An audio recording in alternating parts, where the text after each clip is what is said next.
வணக்கம். +2 முடித்துவிட்டு கவுன்சிலிங்காக காத்திருக்கும் மாணவர்களுக்கும் அவர்களது பெற்றோர்களுக்கும் ஒரு முக்கியமான செய்தியோடு வந்திருக்கிறேன்.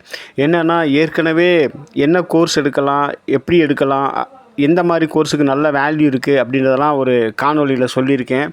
இருந்தாலும் கூட சில மாணவர்களுக்கு இன்னும் சில சந்தேகங்கள் இருக்குது. அதை பற்றி தான் சொல்ல வந்திருக்கேன். பொதுவாக மாணவர்கள் எப்பயுமே இந்த கோர் பிரான்ச்சஸை தான் எடுப்பாங்க. கோர் பிரான்ச் எதுனா civil, mechanical, electrical, electronics and communication தான். இதோட இப்போ புதுசாக அடிஷனலாக சிஎஸ்சியும் சைபர் செக்யூரிட்டி அண்ட் ஆர்டிஃபிஷியல் இன்டெலிஜென்ஸ்லாம் எடுக்கிறாங்க. இப்போது இந்த காணொளியில் என்ன சொல்ல போகிறோம் அப்படின்னோம்னா, ரேர் கோர்சஸ் நிறையா இருக்குங்க. இந்த கோர் பிரான்ச்சஸை தவிர நிறையா கோர்சஸ் இருக்குது. கிட்டத்தட்ட 50 கோர்ஸ் இருக்குங்க. அதை பற்றி தான் சொல்ல போகிறோம். ஏன் சொல்லணும் அப்படின்னு சொன்னோம்னா, மாணவர்களுக்கு இதை பற்றி தெரியறதில்ல. ஏன்னா யாருமே அதை பற்றி சொல்கிறதில்ல. சொன்னால் தானே அவங்களுக்கு தெரியும். பாவம், புதுசு தானே அவங்க. அதனால் நம்ம அவங்களுக்கு புதுசாக இருக்கிற அந்த கோர்சஸ் எல்லாம் சொல்லுவோம். புதுசு இல்லை, அது ஆக்சுவலாக பழசு தான் அந்த கோர்சஸ் எல்லாம். அவங்களுக்கு பிடிச்சிருந்தால் அதையும் போய் அவங்க படிக்கட்டுமே. படித்தா வேலை வாய்ப்பு கிடைக்கும். அதை பற்றி தான் சொல்ல போகிறேங்க. ஃபஸ்ட்டு ட்ரெடிஷ்னல், அதாவது கோர் இன்ஜினியரிங் பிரான்ச்சஸில் 7 இருக்குங்க. அடுத்து பாப்புலர் ஸ்பெஷலைஸ்டு இன்ஜினியரிங் கோர்சஸில் ஒரு 12 இருக்குங்க. அடுத்து marine and ocean related courses ஒரு 2 இருக்குங்க. அடுத்து அக்ரிகல்ச்சர் அண்டு ஃபுட் பேஸ்டு இன்ஜினியரிங்கில் ஒரு 3 இருக்குது. அடுத்து என்விரான்மெண்டல் அண்ட் இன்ஃப்ராஸ்ட்ரக்சரில் ஒரு 3 கோர்ஸ் இருக்குது. ரேர் அண்ட் யுனிக் கோர்சஸில் 12 இருக்குங்க. அப்புறம் அதர் இன்ஜினியரிங் கோர்சஸில் ஒரு 11 இருக்குது. இப்படி கூட்டி கழித்து பார்த்தீங்கன்னு வச்சுங்களேன், எல்லாமே ஒரு 50 கோர்ஸ் இருக்குங்க. இந்த 50 கோர்ஸில் தான் கிட்டத்தட்ட இன்ஜினியரிங் படிக்கிற 1,00,000 பேர் தவிச்சிடுறாங்க, எடுக்கிறதே இல்லை. ஏன்னா அவங்க எந்த கோர் பிரான்ச்சஸ் தான் எடுக்கிறாங்க. ஒரு 1000 2000 பேர் தான் அதை போய் படிக்கிறாங்க. அது என்னன்னு சொல்ல வரேங்க. இதில் 50 ரேர் கோர்சஸில் நான் என்ன சொல்ல போகிறேன் அப்படின்னு சொன்னோம்னா, ரேர் அண்டு யுனிக் கோர்சஸ் என்னென்ன இருக்குது அப்படின்னு சொல்கிறேன். அதில் பாருங்கள், முதல்ல என்னென்ன இருக்குன்னா, material science and engineering, 2 rubber and plastic technology, 3 leather technology, 4 printing technology, 5 geo informatics engineering, 6 petroleum chemical engineering, 7 mining engineering, 8 textile technology, அதாவது ஹேண்ட்லூம் பற்றிய படிப்புங்க. அது 9 industrial biotechnology, 10 food technology, 11 dairy technology, 12 fire and safety இன்ஜினியரிங்க. இப்படி நிறையா courses இருக்குது. இது போக ஃபார்மசூட்டிக்கல் இன்ஜினியரிங்னு ஒரு கோர்ஸ் புதுசாக இருக்குங்க. இப்போ இந்த ரேர் கோர்சஸ் எங்கெங்கே இருக்குது, எவ்வளோ சீட்ஸ் எல்லாம் இருக்குது அப்படின்றத பற்றி நான் சொல்ல போகிறேங்க. ஃபஸ்ட்டு பார்த்திங்கன்னா, மெட்டீரியல் சயின்ஸ் அண்ட் இன்ஜினியரிங் அப்படின்னு ஒரு கோர்ஸ் சொன்னேன். அது தமிழ்நாட்டில் ஒரே ஒரு காலேஜில் தான் இருக்குது. எங்கே இருக்குது அப்படின்னா, Alagappa Chettiar college of engineering and technology, காரைக்குடியில் இருக்குங்க. அதில் மேக்ஸிமம் 40 சீட் இருக்குங்க.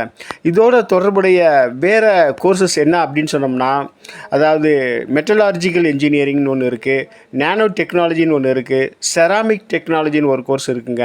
இதெல்லாம் எங்கே இருக்குது அப்படின்னு சொன்னோம்னா, PSG college of technology Coimbatore, Coimbatore institute of technology Coimbatore, சிஐடின்னு சொல்லுவோங்க.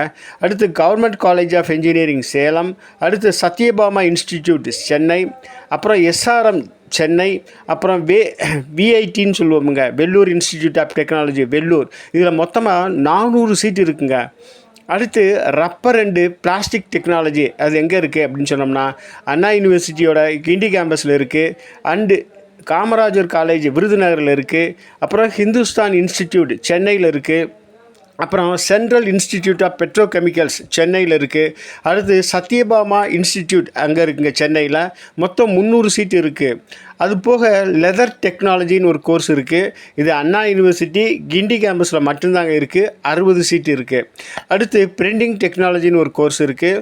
இது அண்ணா யூனிவர்சிட்டி கிண்டி கேம்பஸ் சென்னையில். அப்புறம் அண்ணா யூனிவர்சிட்டி ரீஜனல் கேம்பஸ், அதாவது பிட்ஸ் கேம்பஸ்ன்னு சொல்லுவோம், திருச்சிராப்பள்ளியில். அடுத்து இன்ஸ்டிடியூட் ஆஃப் பிரிண்டிங் டெக்னாலஜி சிவகாசியில். அடுத்து ஹிந்துஸ்தான் இன்ஸ்டிடியூட் சென்னையில் இருக்குங்க. இதில் ஒரு 240 சீட்டு இருக்குது. அடுத்து பார்த்திங்கன்னா, ஜியோ இன்ஃபர்மேட்டிக்ஸ் இன்ஜினியரிங் அப்படின்னு சொல்லுவோம். இது அண்ணா யூனிவர்சிட்டி கிண்டி கேம்பஸில் இருக்குது. 30 சீட்டு இருக்குங்க. அடுத்து பெட்ரோலியம் இன்ஜினியரிங்னு ஒரு கோர்ஸ் இருக்குங்க. இது எங்கே இருக்குது அப்படின்னு சொன்னோம்னா, Rajiv Gandhi college of engineering சென்னையில். அடுத்து அமெட் யூனிவர்சிட்டி, அதாவது ஏஎம்இடி யூனிவர்சிட்டி சென்னையில் இருக்குது. அடுத்து 3 ஹிந்துஸ்தான் இன்ஸ்டிடியூட் சென்னையில் இருக்குது. டோட்டலாக ஒரு 180 சீட் இருக்குங்க. அடுத்து மைனிங் இன்ஜினியரிங்னு ஒரு கோர்ஸ் இருக்குது. சுரங்க தொழில் பற்றிய ஒரு கோர்ஸுங்க. அண்ணா யூனிவர்சிட்டி பிட்ஸ் கேம்பஸ் திருச்சியில் இருக்குது. அடுத்து கவர்மெண்ட் காலேஜ் ஆஃப் இன்ஜினியரிங் சேலத்தில் இருக்குது. அடுத்து தனலட்சுமி ஸ்ரீனிவாசன் இன்ஜினியரிங் காலேஜ் பெரம்பலூர், அதாவது 180 சீட் இருக்குங்க. அடுத்து பார்த்தோம்னா டெக்ஸ்டைல் டெக்னாலஜி ஹேண்ட்லூம், அதாவது கைத்தறியை பற்றிய ஒரு கோர்ஸுங்க. ஒன்று அண்ணா யூனிவர்சிட்டி சென்னை, அதாவது ஏசி டெக் அப்படின்னு சொல்லுவோம், கிண்டி கேம்பஸில் பக்கத்தில் இருக்குது. அடுத்து PSG college of technology Coimbatore. 3 Kumaraguru college of engineering Coimbatore. 4 Sri Krishna college of engineering Coimbatore. அடுத்து SSM college of engineering Namakkal. 6 Jaya engineering college Chennai. மொத்தம் 300 சீட்டு இருக்குங்க. அடுத்து இண்டஸ்ட்ரியல் பயோடெக்னாலஜி, இது எங்கெங்கே இருக்குன்னா அண்ணா யூனிவர்சிட்டி சென்னை ஏசி டெக் கேம்பஸில் இருக்குது. அடுத்து சாஸ்திரா யூனிவர்சிட்டி தஞ்சாவூரில் இருக்குது. 3 பிட்ஸ் கேம்பஸ் திருச்சிராப்பள்ளி அண்ணா யூனிவர்சிட்டியில் இருக்குங்க. அடுத்து 4 எஸ்ஆர்எம் இன்ஸ்டிடியூட் சென்னையில் இருக்குது. 5 சத்யபாமா சென்னையில் இருக்குங்க. அடுத்து பியூர் இண்டஸ்ட்ரியல் பயோடெக் ஒரு 60 சீட்டு இருக்குங்க. அது தவிர biotech orient courses with industrial specialisation ஆப்ஷன்ஸில் வந்து ஒரு 360 சீட்டு இருக்குங்க. டோட்டலாக இது பயோடெக்னாலஜியில் மட்டும் 420 சீட்டு இருக்குங்க. அடுத்து ஃபுட் டெக்னாலஜி, அதை பற்றி பார்த்தோம்னா ஒன்று அண்ணா யூனிவர்சிட்டி சென்னை, அதாவது ஏசி டெக் கேம்பஸ், அதாவது கிண்டி கேம்பஸ் பக்கத்தில் தான் இருக்குது, இது சென்னையில் இருக்குது. அடுத்து Kongu engineering college Erode. 3 college of food and dairy technology அப்படின்னு சொல்லி இதில் இருக்குங்க, TANUVAS அந்த இதில் வருதுங்க. அடுத்து எஸ்ஆர்எம் இன்ஸ்டிடியூட் சென்னை. அடுத்து 5 ஹிந்துஸ்தான் இன்ஸ்டிடியூட் சென்னை. 6 பன்னாரி அம்மன் இன்ஸ்டிடியூட் சத்தியமங்கலத்தில் இருக்குங்க. டோட்டலாக ஒரு 360 சீட்டு இருக்குது. அடுத்து பார்த்திங்கன்னா டெய்ரி டெக்னாலஜி, ஒன்று college of food and dairy technology அப்படின்னு சொல்லி TANUVAS அந்த ஸ்கீமில் வருதுங்க. 2 வந்து institute of food and dairy technology அதில் இருக்குது. அடுத்து எஸ்ஆர்எம் இன்ஸ்டிடியூட் சென்னையில் இருக்குது. அடுத்து ஹிந்துஸ்தான் இன்ஸ்டிடியூட் சென்னையில் இருக்குங்க. டோட்டலாக ஒரு 120 சீட்டு இருக்குங்க. அடுத்து ஃபயர் அண்டு சேஃப்டி இன்ஜினியரிங், இது எங்கெங்கே இருக்குது அப்படின்னு சொன்னோம்னா knowledge institute of technology Salem. 2 Kamarajar college Virudhunagar. 3 Hindustan institute Chennai. 4 SRM institute சென்னையில் இருக்குங்க.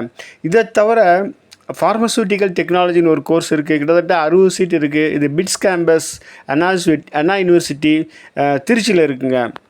இது மாதிரி நிறைய கோர்ஸ் இருக்குங்க. இதெல்லாம் நீங்கள் எடுத்து படிச்சிங்கன்னா உங்களுக்கு வெவ்வேறு ஃபீல்டில் வந்து வேலை வாய்ப்புகள்லாம் இருக்குது. ஏன்னா வருஷத்துக்கு வெளியில் வர ஆட்களே ரொம்ப கம்மியாக தான் இருக்காங்க. அதனால் வேலை வாய்ப்புகள்லாம் நிறையா நல்லா இருக்குங்க. இதை ட்ரை பண்ணி பாருங்கள். இதுலேயும் எங்கெங்கே வேலை இருக்குது அப்படின்னு கேட்டிங்கன்னா அதுக்குரிய விளக்கத்தையும் நான் சொல்கிறேங்க. மாணவர்களே, உங்களுக்கு பிடிச்சிருந்தால் லைக் பண்ணுங்கள், ஷேர் பண்ணுங்கள், சப்ஸ்கிரைப் பண்ணுங்கள், கீழே இருக்க பெல் பட்டனையும் அழுத்துங்க.